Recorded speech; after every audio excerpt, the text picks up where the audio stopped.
ಚಾಮುಂಡಿ ಬೆಟ್ಟಕ್ಕೆ ಹೋಗೋ ಮುಖ್ಯ ರಸ್ತೆ, ಹೆಲಿಪ್ಯಾಡು ಮತ್ತೆ ಲಲಿತ್ ಮಹಾಲು, ಇಲ್ಲಿ ಪ್ರಶಾಂತ್ ವೀರ್ಯವರ್ಧನ ಉದ್ಯಾನವನ ಇದೆ ನೋಡಿ. ಈ ರೀತಿ ರಸ್ತೆ ಬದಿ ಈ ರೀತಿ ಕಸಗಳು ಹಾಕ್ಬಿಟ್ಟು ಹೋಗ್ತಾರಲ್ಲ, ಮೈಸೂರು ಮಹಾನಗರ ಪಾಲಿಕೆಯಿಂದ ಒಂದು ಆಟೋ ಕೊಟ್ಟು ಪೌರ ಕಾರ್ಮಿಕರಿಗೆ ಕೆಲಸ ಮಾಡಕ್ಕೋಸ್ಕರ ಬೆಳಗ್ಗೆ ಕಸವನ್ನ ಶೇಖರಣೆ ಮಾಡಕ್ಕೋಸ್ಕರ ಆ ಪೌರ ಕಾರ್ಮಿಕರು ಹಗಲಿರುಳು ಕಣ್ಣಿಗೆ ಎಣ್ಣೆ ಬಿಟ್ಕೊಂಡು ಮೈಕ್ ಹಾಕೊಂಡು ಮನೆಗಳ ಮುಂದೆ ಬರ್ತಾ ಇದ್ದಾರೆ. ಅಂತ ಜಾಗದಲ್ಲಿ ನೀವು ಕಸ ಹಾಕ್ತೇನೆ, ಈ ರೀತಿ ಸಾರ್ವಜನಿಕರು ಓಡಾಡುವಂತ ರಸ್ತೆಗಳಲ್ಲಿ ಕಸ ಹಾಕಿ ಮೈಸೂರಿಗೆ ಒಂದು ಕಪ್ಪು ಚುಕ್ಕಿ ತರುವಂತ ಇಂಥ ಅವಿವೇಕಿ ಜನಗಳಿಗೆ ಮತ್ತು ಸಂಬಂಧಪಟ್ಟಂತ ಹೋಟ್ಲುಗಳವರು ಕೆಲವರು ಫಾಸ್ಟ್ ಫುಡ್ ಮಾಡುವಂತ ಫುಟ್ಪಾತ್ ಅಲ್ಲಿ ಹೋಟ್ಲು ಮಾಡುವಂತವರು ಸಹ ಮತ್ತೆ ಇಲ್ಲಿ ಕಸ ರಾಶಿ ನೋಡ್ತಾ ಇದ್ರೆ ಹೋಟ್ಲು ತಂದಾಕ್ತಾರೆ ಅಂತ ನಮಗೆ ಮೇಲ್ನೋಟ ಕಾಣ್ತಾ ಇದೆ.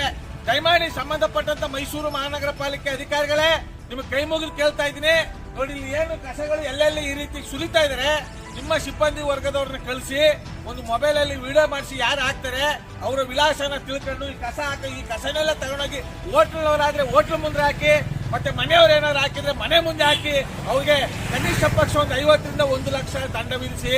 ಇವ್ರ ಮನೆ ಹಾಳಾಗ ಇವ್ರ ಮನೆ ಕೊಟ್ಟೋಗ ಇವ್ರ ಮನೆ ದೀಪ ತುಂಬೋಗ ಇವ್ರಿಗೆ ಮಾನ ಮರ್ಯಾದೆ ಬೇಡವಾ ಅಂತ ಅವ್ರ ಮನೆ ಮುಂದೆ ಮತ್ತೆ ಚೆನ್ನಾಗಿರ್ಬೇಕು.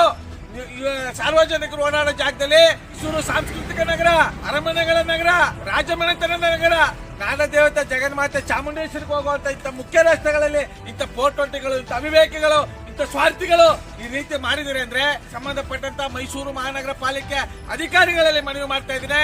ನಿಮ್ ಜೊತೆಲಿ ನಾವಿದ್ದೇವೆ. ಯಾವ ಪೋರ್ಟೊಂಟಿ ಜನ ಇಲ್ಲಿ ಇವ್ರ ಮನೆ ಹಾಳಾಗ ಇವ್ರ ಮಾನ ಮರ್ಯಾದಿಲ್ಲ, ಇವ್ರ ಮಾನ ಮರ್ಯಾದಿಲ್ವೇ ಅಂತ ಹೇಳಿ ನಮ್ಮ ಆಕ್ರೋಶವನ್ನ ಯಾವ ರೀತಿ ಹೊರ ಹಾಕ್ಬೇಕು. ಇಂಥ ಗಂಪನ ಆಗ್ತಾ ಇದೆ, ನಾಯಿಗಳೆಲ್ಲ ಬಂದು ಇಲ್ಲಿ ಒದ್ದಾಡ್ತವೆ. ಇಲ್ಲಿ ನಾಯಿಗಳು ತಿಂದು ರುಚಿಗೆ ಜನಗಳ ಮೇಲೆ ಬೀಳ್ತವೆ, ಮಕ್ಕಳ ಮೇಲೆ ಬೀಳ್ತವೆ. ದನ ಕರುಗಳೆಲ್ಲ ಪ್ಲಾಸ್ಟಿಕ್ ಉಪಯೋಗಿಸಿ ಪ್ಲಾಸ್ಟಿಕ್ ತಿಂದು ತ್ಯಾಜ್ಯ ವಸ್ತುಗಳನ್ನ ತಿಂದು ವಿಷದ ಹಾಲು ಕೊಡ್ತಾ ಇದೆ ಹಸುಗಳು. ಮೈಸೂರು ಮಹಾನಗರ ಪಾಲಿಕೆ ಅಧಿಕಾರಿಗಳು ಮತ್ತೆ ಸ್ಥಳೀಯ ಜನಪ್ರತಿನಿಧಿಗಳು ಎಚ್ಚೆತ್ಕೋಬೇಕು. ಇಲ್ಲಿ ಯಾರು ಈ ಅವಿವೇಕಿ ಕೆಲಸ ಮಾಡ್ತಾರೆ ಅವ್ರಿಗೆ 50,000 ದಿಂದ 1 ಲಕ್ಷ ದಂಡ ವಿಧಿಸಬೇಕು ಅಂತ ನಮ್ಮ ಮೈಸೂರು ಹೃದಯವಂತ ಕನ್ನಡಿಗರ ಬಳಗದಿಂದ ಮೈಸೂರಿನ ನಾಗರಿಕರ ಪರವಾಗಿ ಆಕ್ರೋಶವಾಗಿ ಉಗ್ರವಾಗಿ ಹೊರ ಹಾಕ್ತಾ ಇದ್ದೇವೆ.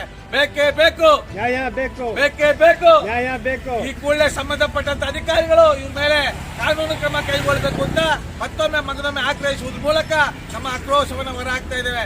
ಜೈ ಕನ್ನಡಾಂಬೆ, ಜೈ ಕನ್ನಡ ನಾಡು. ನಮಸ್ಕಾರ, ಧನ್ಯವಾದಗಳು.